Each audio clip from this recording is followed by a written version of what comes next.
आज हम आप लोगों को बताएंगे क्लास 10 के त्रिकोणमिति पढ़ाएंगे। इस वीडियो को बहुत ध्यान पूर्वक देखना है और एंड तक देखना है। क्लियर जी? अब समझना है ध्यान से कि त्रिकोणमिति क्या है। तो सबसे पहले त्रिकोणमिति को अंग्रेजी में क्या बोलते हैं जी? ट्रिगोनोमेट्री। क्या बोलते हैं मेरे भाई बहन? ट्रिगोनोमेट्री। और ट्रिगोनोमेट्री शब्द की उत्पत्ति, ट्रिगोनोमेट्री शब्द की उत्पत्ति किससे हुआ जी? तो लैटिन भाषा के शब्द ट्राई प्लस गोनिया प्लस मेट्रन, ट्राई प्लस गोनिया प्लस मेट्रन शब्द से हुआ है, जिसका अर्थ होता है त्रिभुज की माप। जिसका क्या अर्थ होता है जी? त्रिभुज की माप। क्लियर हुआ? इसका मतलब क्या जी? कि त्रिकोणमिति का उपयोग या त्रिकोणमिति का आविष्कार वास्तव में त्रिभुज से संबंधित समस्या को हल करने के लिए ही किया गया होगा। यानी त्रिकोणमिति का प्रारंभिक अवधारणा हमारा क्या है जी? कि त्रिकोणमिति का आविष्कार त्रिभुज से संबंधित समस्याओं को हल करने के लिए ही किया गया होगा। तो त्रिकोणमिति क्या है जी? तो त्रिकोणमिति गणित की वह शाखा है। क्या बाबू? त्रिकोणमिति गणित की वह शाखा है जिसके अंतर्गत त्रिभुज के भुजाओं और उसके कोणों के बीच के संबंध के बारे में अध्ययन किया जाता है। जिसके अंतर्गत त्रिभुज के भुजाओं और उसके कोणों के बीच के संबंध के बारे में अध्ययन किया जाता है। क्लियर हुआ जी त्रिकोणमिति का परिभाषा? अब हमको पढ़ना है क्लास 10 के त्रिकोणमिति में कौन सा त्रिभुज का प्रयोग किया जाता है। तो बिहार बोर्ड के क्लास 10 के त्रिकोणमिति में केवल समकोण त्रिभुज का प्रयोग करना है। यानी जितना भी सवाल होगा ना, सब समकोण त्रिभुज पर बनेगा। यानी क्लास 10 के त्रिकोणमिति का जो भी सवाल होगा सब किस त्रिभुज पर बनेगा मेरे भाई बहन? समकोण त्रिभुज पर बनेगा। तो अब समकोण त्रिभुज पहले बना लेते हैं। जैसे ABC एक समकोण त्रिभुज हो गया, यहाँ पर 90 डिग्री, यहाँ पर थीटा हो गया। थीटा का मतलब क्या जी? कोण। थीटा का मतलब क्या बाबू? कोण। और यह क्या हो गया? 90 के सामने का कर्ण होता है ना, कर्ण कहे या हाइपोटेनस कहे। हाइपोटेनस को संक्षेप में क्या लिखेंगे जी? यच लिखेंगे। क्या लिखेंगे? यच लिखेंगे। इसको आधार कहें या अंग्रेजी में बी कहे, यानी बेस कहे। इसको क्या कहे जी? लंब कहे या परपेंडिकुलर कहे। इसको अंग्रेजी में संक्षेप में किसके द्वारा सूचित किया जाता है जी? पी द्वारा। क्लियर है? तो समझेंगे कक्षा 10 के त्रिकोणमिति में किस त्रिभुज का प्रयोग करना है जी? तो केवल समकोण त्रिभुज का प्रयोग करना है। क्लियर हुआ? कोई प्रॉब्लम नहीं है। आज अब हम फार्मूला लिखेंगे त्रिकोणमिति का। अब पहले बात करेंगे त्रिकोणमितीय निष्पत्तियां।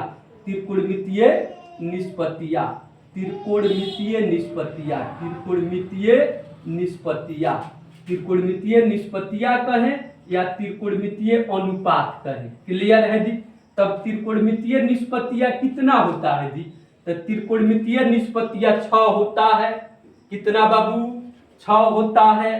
त्रिकोणमितीय निष्पत्तियां कहें या त्रिकोणमितीय अनुपात कहें। अब त्रिकोणमितीय निष्पत्तियां कौन कौन 6 होता है जी? तो साइन हो गया, दूसरा कॉस हो गया, तीसरा क्या हो गया बाबू? टैन हो गया, चौथा क्या हो गया? कॉट हो गया, पांचवा क्या हो गया जी? सेक हो गया, और छठवां क्या हो गया? तो कोसेक हो गया। यानी त्रिकोणमितीय निष्पत्तियां कितना हो गया जी? तो 6 हो गया। साइन, कॉस, टैन, कॉट, सेक, कोसेक है। अब तुम पूछोगे ना कि त्रिकोणमितीय निष्पत्तियां क्या होता है त्रिकोणमिति में? और त्रिकोणमितीय निष्पत्तियां भुजाओं के अनुपात को बताता है। त्रिकोणमितीय निष्पत्तियां क्या बताता है जी? भुजाओं के अनुपात को बताता है। क्लियर है? अब जैसे में आपका फार्मूला लिखेंगे त्रिकोणमितीय निष्पत्तियां का प्रयोग करके। अब यहाँ से त्रिकोणमितीय फार्मूला लिखेंगे। अब ध्यान से सभी फार्मूला को नोट करते चलना है। क्लियर है? ओके, कोई प्रॉब्लम नहीं है। और यह त्रिकोणमिति का पार्ट 1 का वीडियो है। उसके बाद से पार्ट 2 का, पार्ट 3 का, पार्ट 4 का जितना वीडियो में त्रिकोणमिति समाप्त होगा उतना वीडियो बनाया जाएगा। क्लियर है जी। तो फॉर्मूला क्या हो गया, पहला नंबर यानी साइन थीटा त्रिकोणमितीय निष्पत्ति का पहला नंबर। तो साइन थीटा, थीटा क्या है जी, कोण है। थीटा का मतलब कोण, थीटा के जगह पर अल्फा बीटा गामा कुछ भी लिख सकते हैं। क्लियर। तो साइन थीटा बराबर पी बटा एच। तो पी का मतलब क्या जी, लंब हो गया। इसको पी बटा एच कहे या हिंदी में क्या कहे जी, लंब बटा कर्ण कहे। चूंकि अंग्रेजी का जो संक्षेपण वर्ड होता है वह आसान, वह याद करने में आसान होता है, इसलिए अंग्रेजी का संक्षेपण जो होता है वर्ड का अक्षर लिया जाता है ताकि याद करने में क्या हो, सुविधा हो। तो इसको साइन थीटा बराबर पी बटा एच कहे या इसको हिंदी में लंब बटा कर्ण कहे। समझ में आ रहा है कि नहीं जी?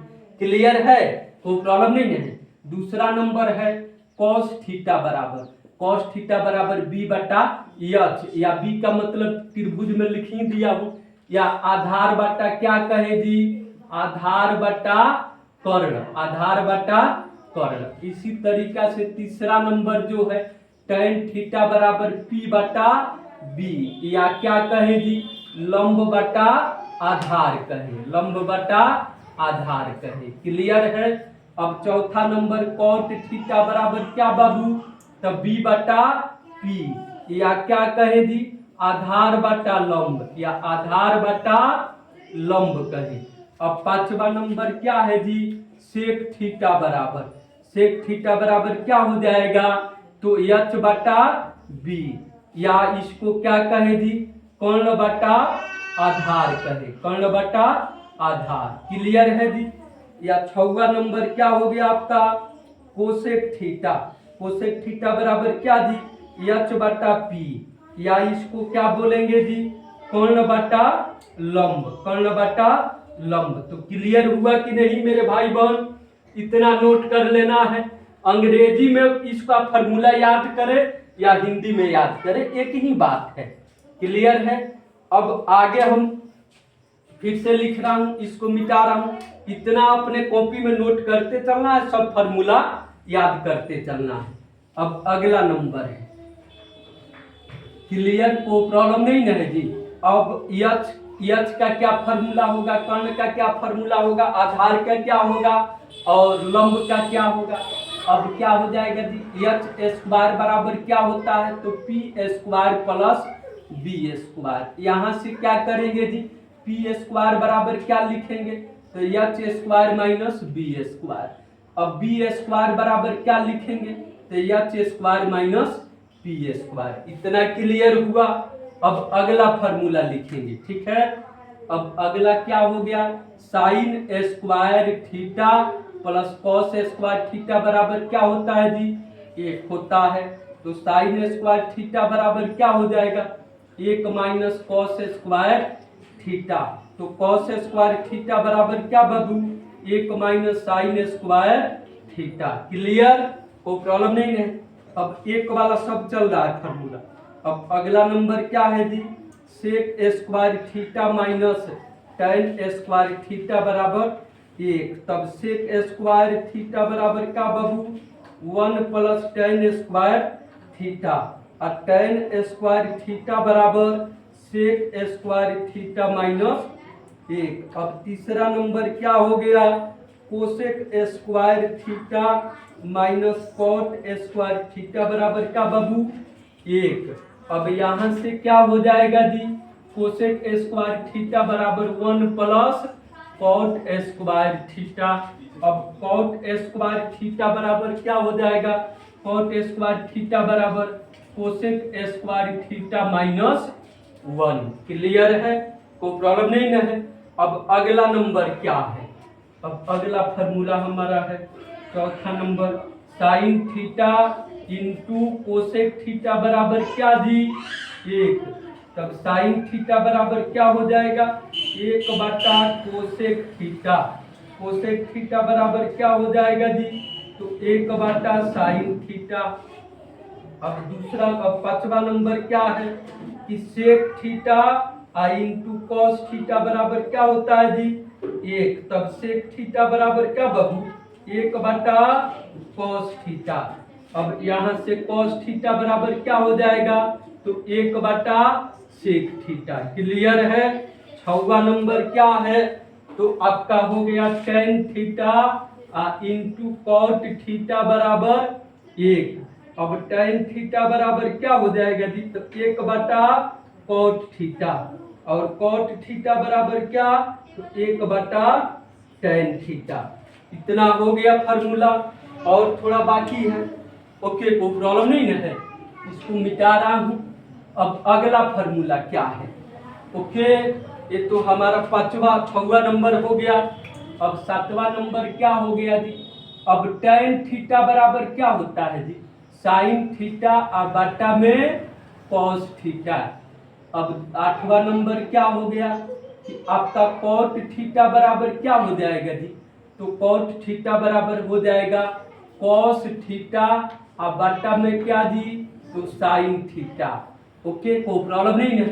अब इतना हमारा फार्मूला हो गया त्रिकोणमिति का, और इसी फार्मूला का प्रयोग करके सवाल बनेगा। तो अगले वीडियो में अब सवाल पढ़ेंगे हम लोग। अब पार्ट 1 का ये वीडियो है। क्लियर, तो चैनल को सब्सक्राइब और लाइक करें। क्लियर।